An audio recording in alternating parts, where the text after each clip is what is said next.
अस्सलाम वालेकुम नाजरीन। पिछली किस्त के आखिर में आपने देखा कि आलिम शाह उस्मान को कह रहा था, आज के बाद मेरी इजाज़त के बगैर कोई कुछ नहीं करेगा, ना कोई हमला, ना कोई फतह और ना ही कोई मायदा किया जाएगा, और मेरी नेकी का बदला वाज़े है और वो है मुकम्मल तौर पर मेरी अतात। यह सुनकर उस्मान काफ़ी गुस्से में आ जाता है, लेकिन कोई जवाब नहीं देता और फिर बुरहान को लेकर बाहर की तरफ चल पड़ता है। बुरहान बाहर आता है तो उसके साथी उसे देखकर खुश हो जाते हैं और उसकी खैरियत मालूम करने लगते हैं, लेकिन बुरहान कहीं खोया हुआ था। यह देखकर उस्मान पूछता है, क्या तुम ठीक हो भाई? तो बुरहान कहता है, जहाँ तक बदन की बात है मैं ठीक हूँ सरदार, लेकिन मुझे उन काफरों के कब्जे से वजीर की बजाय आपके हाथों आज़ाद होने की तवक्को थी। तो उस्मान कहता है, मेरे भाई ये तुम्हारे मुंह से कैसे अल्फाज निकल रहे हैं? हम तुम्हारे लिए अभी अनागोल से आ रहे हैं।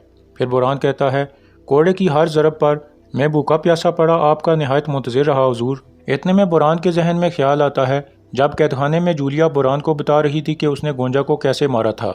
यह सोचकर बुरहान कहता है, मेरी बीवी एक अमानत के लिए शहीद हो गई। उसकी जान लेने वाली वो गलीज़ औरत आपकी वजह से कबीले में घुसी थी। आपने मेरा दिल तोड़ दिया। यह सुनकर उस्मान सोच में पड़ जाता है। तो इतने में जरकुताई कहता है, इसे माफ़ कर दें हुजूर, इसकी अकल ठिकाने नहीं है।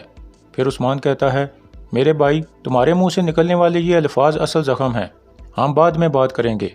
यह कहकर उस्मान एक तरफ चला जाता है। इसके बाद उस्मान गुंदुज से पूछता है, आप यहाँ क्या कर रहे थे भाई?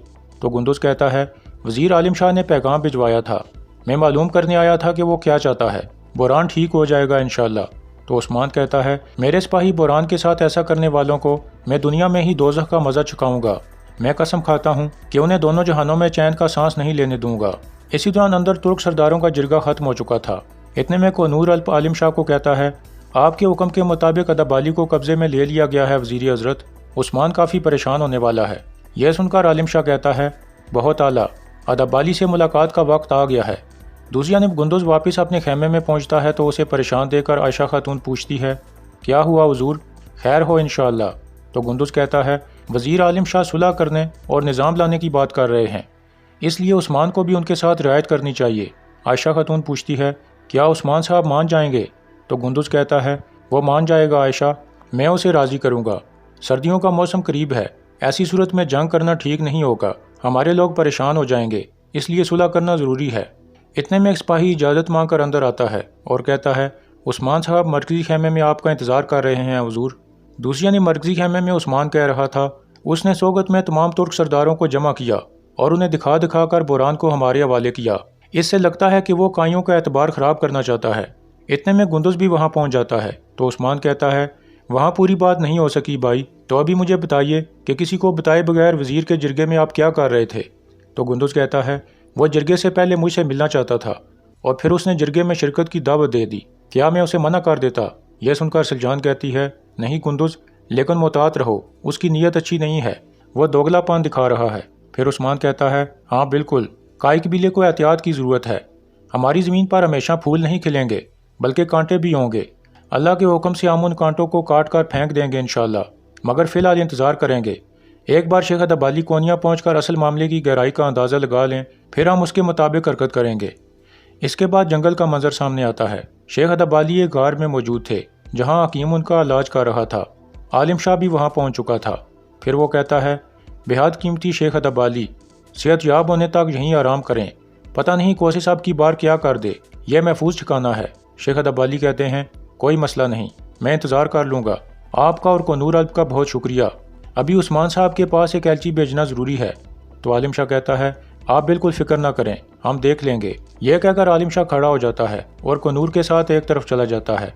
फिर वो आहिस्ता से कहता है, मेरा बस चले तो मैं अदबाली को कभी यहाँ से ना जाने दूँ, ज़रा वक्त गुजरने दो और उन्हें शेख अदबाली के बारे में परेशान होने दो, फिर उस्मान की बेइज्जती करके अदबाली को उसके हवाले करेंगे।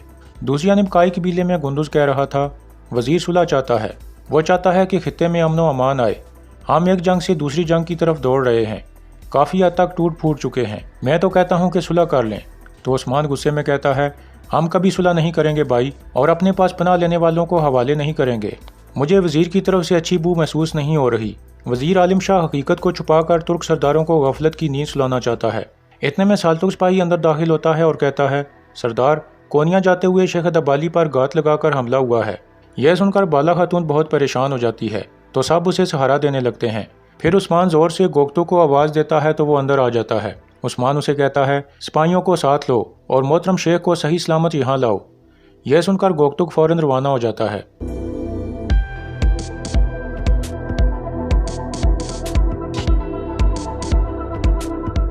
اس طرح وہ حملے والی جگہ پر پہنچ جاتے ہیں اور نشان تلاش کرنے لگتے ہیں۔ کچھ دیر بعد گوکتک کو شیخ ادبالی کی پگڑی مل جاتی ہے تو وہ کافی پریشان ہو جاتا ہے۔ پھر وہ سپاہیوں کو کہتا ہے چاروں طرف پھیل جاؤ اور مکمل تلاشی کرو۔ اس کے بعد رات کا وقت ہو جاتا ہے۔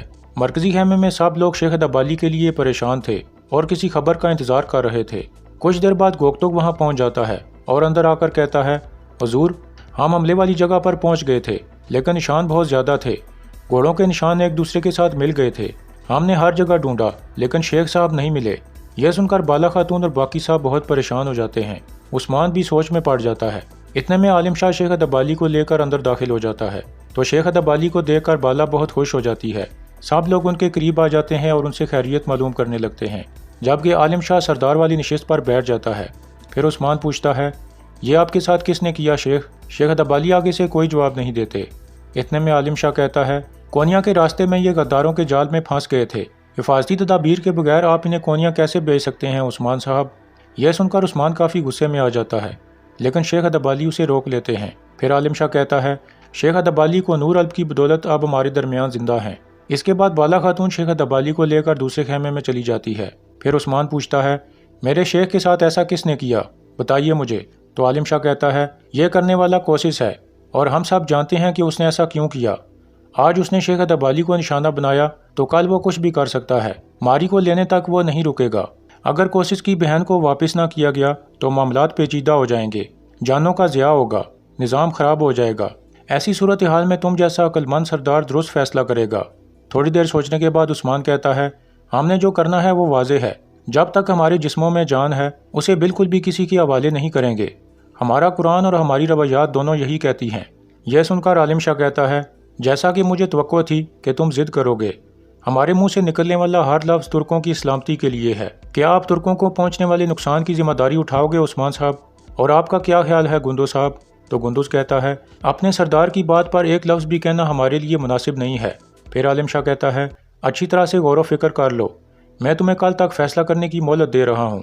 پھر عالم شاہ عثمان کے پاس آ کر کہتا ہے جو تمہیں کرنا ہے وہ صلح کے لیے اچھے اقدامات اٹھانا ہے۔ عثمان آگے سے کوئی جواب نہیں دیتا۔ اس کے بعد عالم شاہ اور کونور وہاں سے چلے جاتے ہیں۔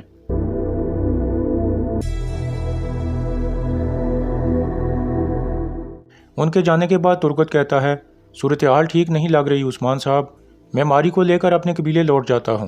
تو عثمان کہتا ہے ماری اب سے ہمارے ساتھ ہے اور آپ بھی اب سے ہمارے ساتھ ہیں ترگت صاحب۔ ترگت کہتا ہے آپ درست کہہ رہے ہیں عثمان صاحب، سلامت رہیں، لیکن میری وجہ سے سب کو تکلیف ہوگی۔ میں آپ کو کسی بڑی مشکل میں نہیں پھنسانا چاہتا۔ مجھے اپنے قبیلے لوٹ کر جنگ کی تیاری کرنی چاہیے۔ تو عثمان کہتا ہے جنگ ہمارے لیے شادی جیسی ہے، جب تک عالم شاہ نے ہمیں مہلت دی ہے تب تک ہم شادی کی تیاریاں کریں گے اور پھر اسے دعوت دیں گے۔ فوراً تیاریاں شروع کرو، ماری کے ساتھ آپ کی شادی ہوگی۔ یہ سن کر ترگت خوش ہو جاتا ہے اور کہتا ہے میں نے آپ کو دیکھ لیا اور آپ کا راستہ سمجھ لیا۔ آج کے بعد میرے سردار بھی آپ ہیں۔ میں ہمیشہ آپ کے ساتھ کھڑا رہوں گا۔ آپ کا راستہ میرا راستہ ہے۔ موت کے علاوہ کوئی چیز اب ہمیں جدا نہیں کر سکتی عثمان صاحب۔ یہ سن کر عثمان مسکرانے لگتا ہے۔ دوسری طرف بران اپنے خیمے میں گونجا کو یاد کر کے رو رہا تھا۔ اتنے میں کمرال ابدال بھی وہاں آ جاتے ہیں اور بران کو دلاسا دینے لگتے ہیں۔ اسی دوران ماری بھی ایک خیمے میں موجود تھی۔ اتنے میں ترگت اجازت مانگ کر اندر آ جاتا ہے تو ماری پوچھتی ہے میں کیسی لگ رہی ہوں؟ ترگت کہتا ہے بہت خوبصورت لگ رہی ہو۔ پھر ماری کہتی ہے یہ لباس مجھے بالا خاتون نے دیا ہے۔ اس کے بعد وہ دونوں نیچے بیٹھ جاتے ہیں تو ترگت کہتا ہے یہ مجھے پہلے کہہ دینا چاہیے تھا ماری، لیکن سب کچھ بہت تیزی سے ہوا کہ مجھے موقع ہی نہیں ملا۔ جب میں نے پہلی بار تمہیں دیکھا تو کہا کہ یہ لڑکی میرے لیے بڑے مسائل پیدا کرے گی، اور تم پیدا کر بھی چکی ہو، لیکن جب تم میرے ساتھ ہو تو یہ ساری مشکلیں مجھے اچھی لگتی ہیں۔ پھر ترگت کہتا ہے کیا تم میری زندگی اور دل کی ساتھی بنو گی ماری؟ یہ سن کر ماری مسکرانے لگتی ہے اور پھر کہتی ہے جب تم میرے ساتھ ہو تو میں بھی ساری مشکلیں سہ جاؤں گی ترگت۔